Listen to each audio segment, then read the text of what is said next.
ഒരു 5-10 ലക്ഷം രൂപ ഒരാൾക്ക് നമ്മൾ കടം കൊടുക്കുകയാണ്. അങ്ങനെ കടം കൊടുക്കുമ്പോൾ അതിന് അവധിയും പറയുന്നുണ്ട്.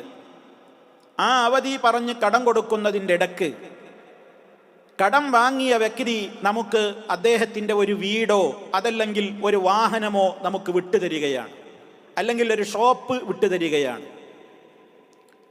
എന്തു പറഞ്ഞുകൊണ്ടാണ് അദ്ദേഹം അങ്ങനെ അത് വിട്ടുതരുന്നത്? ഇത് നിങ്ങൾക്ക് യഥേഷ്ടം ഉപയോഗിക്കാം. അങ്ങനെ ഉപയോഗിക്കുന്ന ഘട്ടത്തിൽ നിങ്ങൾ എനിക്ക് വാടകയൊന്നും തരേണ്ടതില്ല. ആ വിധത്തിലുള്ള കാര്യങ്ങൾ പറഞ്ഞുകൊണ്ടാണ് ഈ കാശ് കടം വാങ്ങിയിട്ടുള്ള വ്യക്തി അദ്ദേഹത്തിൻ്റെ അധീനതയിലുള്ള വീടോ വാഹനമോ ഒക്കെ കടം കൊടുത്ത വ്യക്തിക്ക് വിട്ടുകൊടുക്കാറുള്ളത്.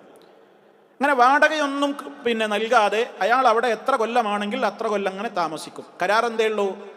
ഈ ലക്ഷങ്ങൾ തിരിച്ചു തരുന്ന ഘട്ടത്തിൽ നിങ്ങൾ വീട്ടിൽ നിന്ന് ഇറങ്ങിയാൽ മതി, അതുവരെ നിങ്ങൾക്ക് അവിടെ ഫ്രീ ആയിട്ട് താമസിക്കാം. ഒരുപക്ഷെ ആ വീടിന് 5000 അല്ലെങ്കിൽ 6000 അല്ലെങ്കിൽ 3000 ഒക്കെ മാസ വാടകയുള്ള വീടായിരിക്കും. അതായിരിക്കും ഇയാൾ അനുഭവിച്ചു കൊണ്ടിരിക്കുന്നത്. എല്ലാ മാസവും ഫ്രീ ആയിട്ട് അയാൾ അനുഭവിക്കുകയാണ്. ഇവിടെ വാസ്തവത്തിൽ സഹോദരങ്ങളെ എന്താണ് ഇവിടെ നടന്നത്? ഞാനൊരാൾക്ക് കടം കൊടുത്ത ലക്ഷങ്ങൾ, ആ ലക്ഷങ്ങൾ ഞാൻ ഒരാൾക്ക് കടം കൊടുത്തതിൻ്റെ പേരിൽ അയാൾ ആ കടമാണ് ഞാൻ കൊടുത്തത്. ആ കടം കൊടുത്ത സംഖ്യ അയാൾ തിരിച്ചു തരും, എനിക്കത് ഉറപ്പാണ്. ആ തിരിച്ചു തരുന്നത് വരെ അയാളുടെ അധീനതയിലുള്ള വീടോ വാഹനമോ ഞാൻ ഫ്രീ ആയിട്ട് ഉപയോഗിക്കുന്നു. ഇത് വളരെ കൃത്യമായ പലിശയാണ് സഹോദരങ്ങളെ. ഇതൊരിക്കലും ചെയ്യാൻ പാടില്ലാത്തതാണ്. ഇതിൽ നിന്ന് എല്ലാവരും വിട്ടുനിൽക്കണം എന്നാണ് എനിക്ക് സൂചിപ്പിക്കുവാനുള്ളത്. പല ആളുകളും ഇതിന് പല ന്യായങ്ങളും പറഞ്ഞുകൊണ്ട് പലപ്പോഴും ഇത് അനുവദനീയമായൊരു കാര്യമല്ലേ, എന്താ അതിനൊരു കുഴപ്പം എന്നാണ്. കാരണം ഒരു കാര്യം വ്യാപകമായി എല്ലായിടങ്ങളിലും നിരാക്ഷേപം ഇങ്ങനെ നടന്നു പോരുമ്പോൾ പിന്നെ ആളുകൾ അത് സത്യമായിട്ടാണ് ധരിച്ചു വരുന്നത്. സഹോദരങ്ങളെ, ഞാനൊരാൾക്ക് കടം കൊടുക്കുമ്പോൾ അത് അള്ളാഹുവിൻ്റെ പൊരുത്തം ഉദ്ദേശിച്ചുകൊണ്ട് മാത്രമാണ് ഞാൻ കടം കൊടുക്കേണ്ടത്. അയാളിൽ നിന്ന് അതിൻ്റെ പേരിൽ ഒരാനുകൂല്യവും ഞാൻ വാങ്ങാൻ പാടില്ല. അത് വളരെ കൃത്യമായി ഇസ്ലാമിൻ്റെ നിയമമാണ്. അടിസ്ഥാനപരമായി നമ്മൾ അതിൽ അറിഞ്ഞിരിക്കേണ്ടുന്ന ഒരു തത്വം തന്നെ എന്താണ്? എല്ലാ പണ്ഡിതന്മാരും അത് പറഞ്ഞിട്ടുണ്ട്. കുല്ലു ഖർളിൻ ജറ മൻഫഅതൻ ഫഹുവ റിബൻ. ഏതൊരു വായ്പയും ഏതൊരു കടവും ആ കടം കൊടുത്ത വ്യക്തി തൻ്റെ കടം സ്വീകരിച്ച വ്യക്തിയിൽ നിന്ന് എന്തെങ്കിലും ഒരു ആനുകൂല്യം പറ്റുന്നുണ്ടെങ്കിൽ ആ ആനുകൂല്യങ്ങൾ മുഴുവനും പലിശ ഇനത്തിലാണ് എന്ന് കൃത്യമായി തന്നെ എല്ലാവരാലും അംഗീകൃതമായ ഒരു തത്വമാണ്. പണ്ഡിതന്മാർ പ്രത്യേകം രേഖപ്പെടുത്തി. അതെന്താ? ഇന്നൽ ഖുറൂദല്ലത്തി തജുറു നഫ്അൻ മംനൂഅത്തുൻ ബിൽ ഇജ്മാൾ. അത് പാടില്ല എന്ന കാര്യത്തിൽ പണ്ഡിത ലോകത്ത് തർക്കമേയില്ല. കടം കൊടുത്തതിൻ്റെ പേരിൽ തന്നിൽ നിന്ന് കടം സ്വീകരിച്ച ആളോട് ആനുകൂല്യം പറ്റൽ പാടില്ലാത്തതാണ്. എന്നിട്ട് പണ്ഡിതന്മാർ പറയുന്നു, ഫഇദാ ഖറദഹു അൽഫ റിയാൽ അലാ അന്നഹു യുഅതീഹി സയ്യാറതഹു യസ്തംതിഉ ബിഹാ ശഹർ ഔ ശഹറൈൻ. ഒരാൾ 1000 റിയാൽ ഒരാൾക്ക് കടം കൊടുക്കുന്നു. അതെന്താ? എന്നിട്ടോ അയാളുടെ പക്കലൊരു കാറുണ്ട്, ആ കാർ ഞാൻ ഫ്രീ ആയിട്ട് ഉപയോഗിക്കുകയാണ്. അല്ലെങ്കിൽ അയാളുടെ വീട്ടിൽ കയറി ഞാൻ ഫ്രീ ആയി വാടകയൊന്നും കൊടുക്കാതെ താമസിക്കുകയാണ്. അല്ലെങ്കിൽ അയാളുടെ കൃഷിയിടത്തിൽ ഞാൻ മറ്റു വാടകയൊന്നും നൽകാതെ ഞാൻ എന്ത് ചെയ്യാണ്? കൃഷി ഇറക്കി വരുമാനമുണ്ടാക്കുകയാണ്. ഹാദാ ലാ യജൂസു ഇൻദ ജമീഇ അഹ്ലിൽ ഇൽമി. സർവ്വ പണ്ഡിതന്മാരും ഇത് പാടില്ല എന്ന് പറഞ്ഞ പക്ഷക്കാരാണ്. അപ്പൊ സഹോദരങ്ങളെ, കടം കൊടുക്കേണ്ടത് അള്ളാഹുവിൻ്റെ പൊരുത്തം ഉദ്ദേശിച്ചുകൊണ്ട് മാത്രമാണ്. കാരണം ഒരാൾക്ക് കടം നൽകിയാൽ ഓരോ ദിവസവും കടത്തിൻ്റെ ഡേറ്റ് എന്നാണോ പറഞ്ഞ ഡേറ്റ് ആ അവധി വരേക്കും നമുക്ക് ഓരോ ദിവസവും ഒരു സദഖയുടെ പുണ്യമാണ്. അവധി തെറ്റി അയാൾക്ക് അടക്കാൻ കഴിയുന്നില്ല, തിരിച്ചു തരാൻ കഴിയുന്നില്ല, കുറച്ചും കൂടി അവധി നീട്ടിക്കൊടുത്താലോ നീട്ടിക്കൊടുത്ത ഡേറ്റ് മുതൽ 2 ഇരട്ടി പ്രതിഫലമാണ് അതിന് നമുക്ക് സദഖയുടേതെന്നോണം നമുക്ക് രേഖപ്പെടുത്തപ്പെടുന്നതെന്ന് മഹാനായ റസൂലുള്ളാഹി സ്വല്ലല്ലാഹു അലൈഹി വസല്ലം പറഞ്ഞിട്ടുണ്ട്. അതുകൊണ്ട് തന്നെ കടം കൊടുക്കേണ്ടത് അള്ളാഹുവിൻ്റെ പൊരുത്തം ഉദ്ദേശിച്ചുകൊണ്ടാണ്. ഒന്നും അധികമായി ഇങ്ങോട്ട് തിരിച്ചു വാങ്ങാൻ പാടില്ല. ഇവിടെ ഫലത്തിൽ നടക്കുന്നത് എന്താണ്? 2000, 3000, 5000 ഒക്കെ വാടകയുള്ള ഒരു വീട്, ആ വീട് ഞാൻ ഒരാൾക്ക് 5 ലക്ഷം കൊടുത്തതിൻ്റെ പേരിൽ ഞാൻ ഫ്രീ ആയിട്ട് അനുഭവിക്കുകയാണ്. അപ്പം 5000 വാടകയുണ്ടെങ്കിൽ 12×5 60, 60,000 രൂപ ഒരു കൊല്ലം ഞാൻ ഈ 5 ലക്ഷം കൊടുത്തതിൻ്റെ പേരിൽ ഒരു കൊല്ലം എനിക്ക് കിട്ടിയില്ലേ? ഞാൻ ലാഭിക്കല്ലേ? അപ്പം അത് എത്ര കൊല്ലം കഴിഞ്ഞിട്ടാണോ തിരിച്ചു കൊടുക്കുന്നത് അത്രയും കാലം ഇയാൾ ഈ വീട്ടിൽ ഇങ്ങനെ ഫ്രീ താമസിക്കുകയാണ്. ഇത് പലിശയാണ്, യാതൊരു സംശയം ആ കാര്യത്തിൽ വേണ്ട. വാഹനം ഉപയോഗിക്കുകയാണെങ്കിലും അങ്ങനെ തന്നെയാണ്. ഒരാനുകൂല്യം ഉപയോഗപ്പെടുത്താൻ പാടില്ല. ഈ ഒരു വിഷയത്തിൽ എന്താണ് ആളുകൾ ചെയ്യുന്നത്? വാസ്തവത്തിൽ ഇത് 5-10 ലക്ഷം ഒറ്റയടിക്ക് ആരുടെ അടുത്തു നിന്നും കിട്ടൂല, കടം കിട്ടൂല. അപ്പം എന്ത് ചെയ്യണം? എൻ്റെ അടുക്കലൊരു വീടുണ്ട്, അതിന് സ്ഥിരം താമസിച്ചോ, എപ്പോഴാണോ തിരിച്ചു തരുന്നത് അപ്പം ഇറങ്ങിയാൽ മതി. അതുപോലെ തന്നെ ഞാൻ ഉപയോഗിക്കുന്ന ഒരു കാറുണ്ട്, ആ കാർ നീ ഉപയോഗിച്ചോ.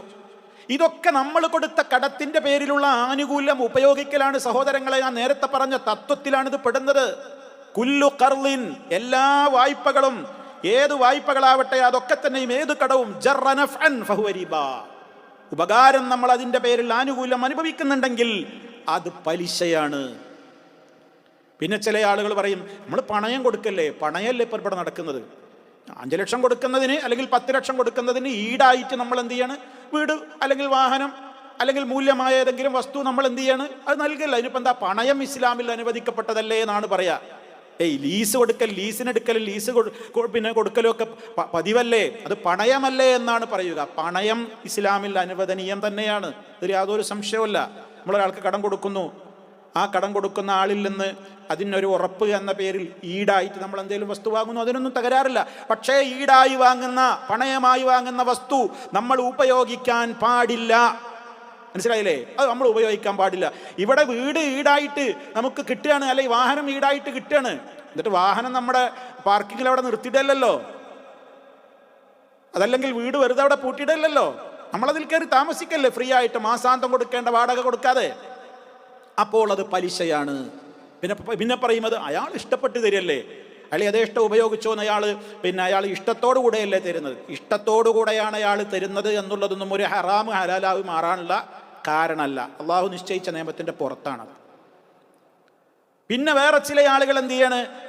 പിന്നെ ഈ വിധത്തിൽ അനുവദനീയമാകുന്ന ഒരു കാര്യം ഏത് മാത്രമാണ്? ഞാൻ ആ വസ്തുവിന് എന്ത് ചെയ്യാണ്? വീട്ടിൽ കയറി താമസിക്കുന്നു, ഞാനതിന് കൃത്യമായിട്ട് വാടക കൊടുക്കുന്നുണ്ടെങ്കിൽ പിന്നെ സംശയമില്ല, വാടകക്കാണ് ഞാൻ താമസിക്കുന്നത്, അദ്ദേഹത്തിൻ്റെ വീടാണ്, ഞാൻ വാടക കൊടുക്കുന്നു, അതാകുമ്പോൾ അനുവദനീയമാകും. അവിടെയും ചില സൂത്രക്കാർ ചില സൂത്രം ഒപ്പിക്കുന്നു.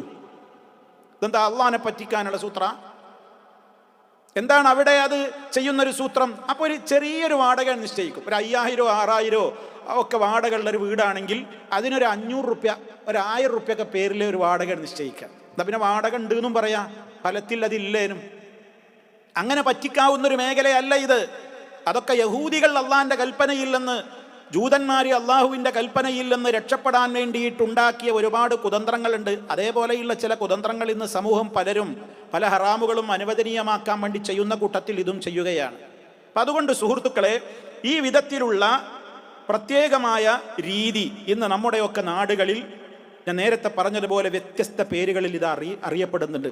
ചില ആളുകൾ വളരെ കുടുങ്ങിയ കള്ളിക്കാണ്, അവർക്ക് കുറച്ച് ലക്ഷങ്ങൾ വേണം, അത്യാവശ്യമാണ്, ആരും തരാനില്ല, അപ്പം ഈ ഇടപാട് ചെയ്യും. പാടില്ലാതെ വേറെ ചില ആളുകളുണ്ട്, അവരിഷ്ടം പോലെ ക്യാഷ് അവർക്ക് ഇതുപോലെ ഇങ്ങനെ ആരെടുത്തുന്നേലും ഇങ്ങനെ കിട്ടണം, അത് കിട്ടിയിട്ട് അത് അവർ വേറെ കച്ചവടത്തിലേക്ക് ഇടും. എന്നിട്ട് അതിൽ നിന്ന് അവർ വമ്പിച്ച പലിശ അവർക്ക് ഇങ്ങനെ കിട്ടും. ബാങ്കിലേക്കോ അല്ലെങ്കിൽ വേറെ പലിശക്കാർക്കോ ഒക്കെ കൊടുത്തിട്ട് അവരതിൽ നിന്ന് പലിശ ഇങ്ങനെ വാങ്ങും. അങ്ങനെ പെട്ടെന്ന് പിന്നെ അവരുടെ കയ്യിൽ, അവരുടെ കസ്റ്റഡിയിൽ ഏതെങ്കിലും ഒഴിഞ്ഞു കിടക്കുന്ന വീടോ റൂമോ വാഹനമോ ഒക്കെ ഉണ്ടാവും, മറ്റുള്ളവരങ്ങനെ ഉപയോഗിച്ചോട്ടെ. ഈ വിധത്തിൽ അതൊരു കച്ചവട തന്ത്രമായി, ഹറാമിലൂടെ ധനം നേടുവാനുള്ള കുതന്ത്രമായി ഉപയോഗപ്പെടുത്തുന്ന ആളുകളെയും നമുക്ക് കാണുവാൻ സാധിക്കും. ഏതായിരുന്നാലും സഹോദരങ്ങളെ, പലിശയുടെ ഗൗരവം നമ്മൾ മുമ്പും മനസ്സിലാക്കിയതാണ്. അത് അള്ളാഹുവിനോടുള്ള യുദ്ധപ്രഖ്യാപനമാണ്. അറിഞ്ഞുകൊണ്ട് നമ്മൾ അതിൽ ചെന്ന് വീഴരുത്. ഈ കാര്യം ഓരോരുത്തരും മനസ്സിലാക്കുക. കടം വാങ്ങിയതിൻ്റെയോ കൊടുത്തതിൻ്റെയോ പേരിലൊരു ആനുകൂല്യവും ഉപയോഗപ്പെടുത്തുന്ന ഈ വിധത്തിലുള്ള ഈ ഏർപ്പാടുകൾ, വീട് പണയം, ആ വിധത്തിൽ പലയിടങ്ങളിലും ഇത് നടന്നു വരുന്നു എന്നുള്ളതാണ് അറിവ്. ഇതിൽ നിന്ന് വിട്ടുനിൽക്കണമെന്ന് ഓർമ്മപ്പെടുത്തുകയാണ്.